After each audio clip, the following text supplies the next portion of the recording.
Utang pemerintah Indonesia 17.500 triliun rupiah. Bukannya kalau di berita-berita hutang negara hanya 7.600 triliun rupiah ya? Bagaimana sih ini ngitungnya? Sahabat, kalimat di awal ini mungkin terlihat provokatif. Dan benar, memang provokatif. Namun tujuannya bukan untuk menyalahkan, tetapi mengingatkan dan memberikan solusinya. Kita pasti semua setuju jika pengelolaan keuangan negara dikelola secara serampangan dengan utang yang besar, bakal jadi beban dan bom waktu yang akan meletus menjadi krisis maha dahsyat melebihi Krismon di tahun 9798. Namun mengapa dari sisi berita atau narasi yang dibangun oleh pejabat negara adalah hutang Indonesia hanya 7.600 triliun rupiah? Yang angka itu berkesan masih jauh dari batas dibanding dengan PDB yang senilai 16.000 triliun rupiah.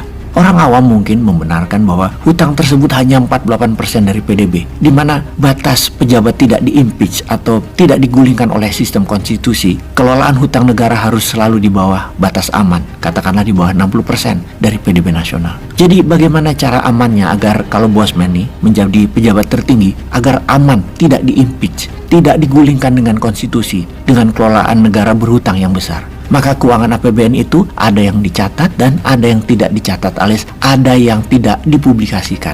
Di sini kita akan menguraikannya. Sekali lagi, bukan untuk mengkritik, namun untuk mengingatkan bahwa kalau hal ini berbahaya, kita harus segera benahi. Caranya adalah dengan membuat hal yang abu-abu, yaitu menjadikan BUMN di bawah kementerian, di mana BUMN jadi alat untuk membangun. Namun, kalau perlu uang, BUMN dianggap unit independen, sehingga bisa berhutang atas nama korporasi. Begini penjelasannya, untuk proyek-proyek pembangunan seperti infrastruktur yang kalau dibayar swasta tidak akan balik modal karena memang sangat mahal dibanding dengan uang masuknya, maka harus pemerintah yang membangun. Seperti halnya Amerika di tahun 30-an dan seperti halnya Tiongkok di tahun 80-an. Negara yang membangun jalanan infrastruktur, yang mana di Amerika infrastrukturnya bukan hanya buat sarana perpindahan barang dan manusia, namun untuk pabrik semen, pabrik baja, dan industri mobil Amerika bertumbuh. Juga di Tiongkok idenya sama, untuk pabrik di Tiongkok tumbuh, yaitu industri otomotif, pabrik baja, semen, baru kemudian jadi sarana perpindahan barang dan manusia. Dimodalinya, Amerika di tahun 30-an pakai dolar dan Tiongkok di tahun 80-an pakai renminbi. Siapa yang mau ngutangin Amerika di tahun 30-an? Atau siapa juga yang mau ngutangin Tiongkok di tahun 80-an? Di sini bedanya dengan Indonesia. Dengan kelolaannya bukan menggunakan uang sendiri, lebih memilih dengan pendanaan asing.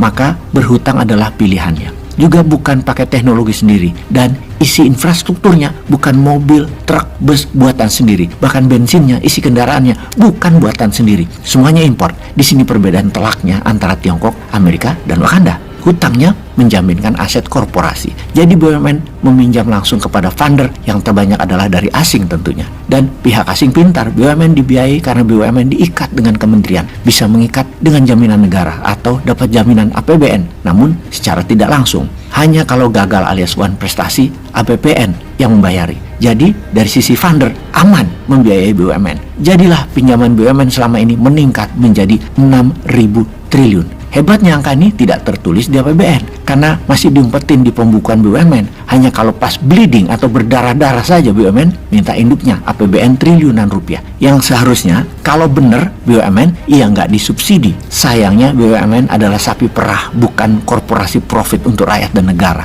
Disinilah BUMN memainkan perannya, mengcover proyek dengan pinjaman berlandaskan aset BUMN. Inilah mengapa BUMN banyak yang rugi. Selain proyeknya memang bukan strategis ekonomis, namun lebih ke proyek non-ekonomis. Yang berikutnya adalah harganya BUMN itu super mahal karena semua orang penting BUMN itu mainin uang dan mencekik subkontraktor dengan terlambat bayar sampai tahunan. Jadi BUMN lah yang bagi-bagi kue korupsi tersebut ke sesama orang dalam. Ini semua rahasia umum, semua orang tahu, hanya tinggal nunggu berita kapan dan siapa yang tertangkap korupsi. Toh korupsi di Wakanda ini tidak ada penyitaan aset, tidak dihukum mati, biasa itu hukum korupsi itu. Jadi kembali ke masalah utang negara. Saat ini angka real utang pemerintah Indonesia adalah 17.500 triliun. Dan berikut uraian lengkapnya.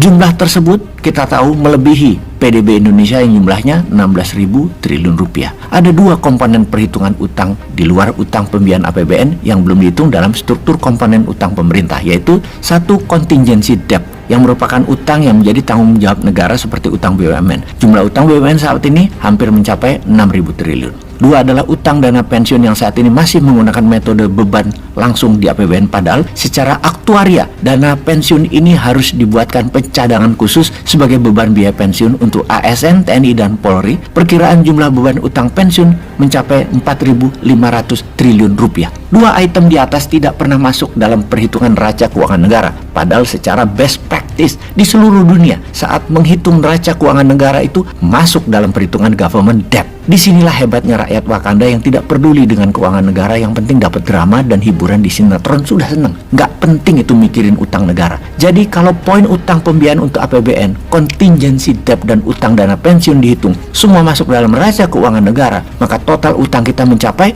7.600-an ditambah 6.000-an ditambah 4.500-an, kurang lebih 17.500 triliunan. Jumlah tersebut melebihi 100% PDB kita yang mencapai 16.000 triliun. Padahal menurut Undang-Undang Nomor 17 Tahun 2003, batas utang atau rasio debt kita maksimal 60% dari PDB. Wah, sudah kebablasan ya jumlahnya harusnya. Tapi aman, tidak tercatat di APBN. Tetap dukung dengan semangat.